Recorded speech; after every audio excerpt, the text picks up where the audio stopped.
Hey everybody, this is Grace. In this video, I'm going to talk about a woman named Fancy. She's nicknamed the name Fancy. She's around mid-40s, and she works for a woman. She works for a woman that has a delivery service. This goes back, this part goes back into 2020, and but the woman that owns the business service, she's owned it for like 30 years or so, and she's a real ruthless kind of woman, real narcissistic. And she just hires people kind of like herself, that think only about the business, making the business money, and they benefit off of it if they just think about the business. She has that one extreme. There are other extremes, like some people think it's all about them, who are the ones who do the delivery. But Fancy, now, she works in the office, and she is the main scheduler. She's the only scheduler at the early 2020, before things start getting busy. Now she wants to be the manager, but and have her own staff, and so she can be proud she's the manager and everything. But Sheila is just too cheap for that.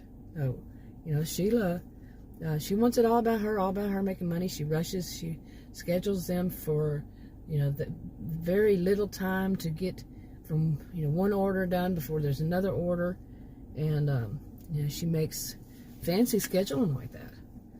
Anyway, they call her Fancy because she was raised in Needles, Texas, and as one of the descendants. Now Needles, the rest where she is right now is called the Outlaws, and it's not got a good reputation. No town should have a reputation because not all people living there deserve it, but it does. It has a bad reputation.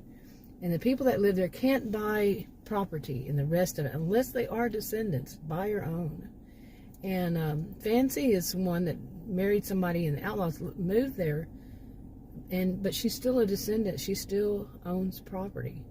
She didn't tell her husband that, however. And he doesn't know about her, that her parents, inherited a house there, and they kept it in their name for her, for whenever she needs it. And he doesn't know about it, okay? He doesn't know that she,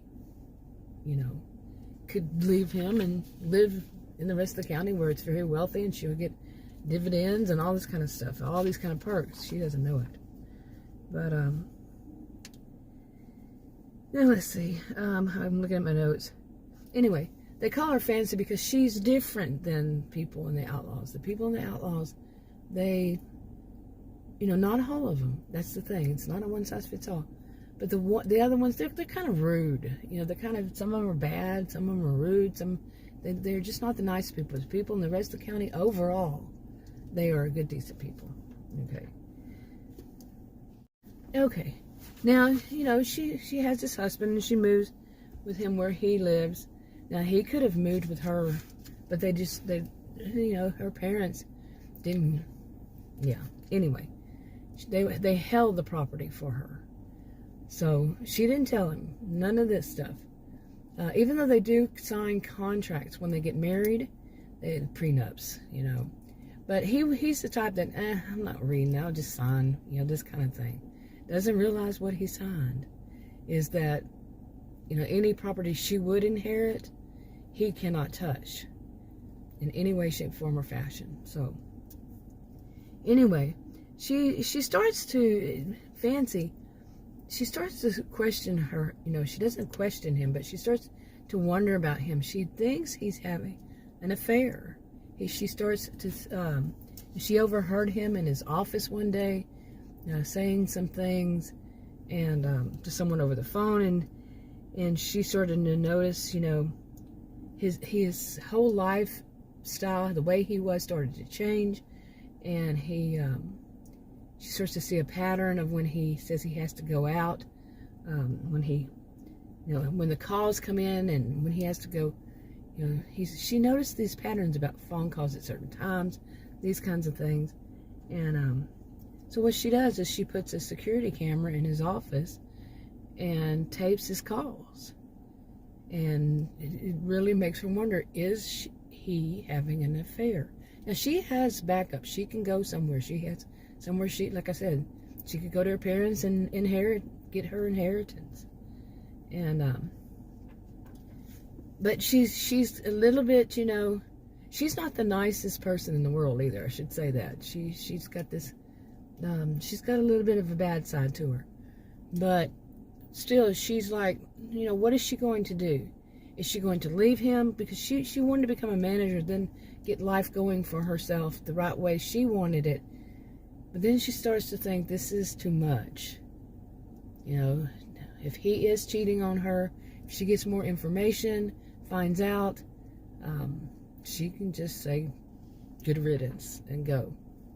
Okay. And then she would be back in a town called Needles, Texas. Anyway, I wanted to get this part out, and these are very rough drafts.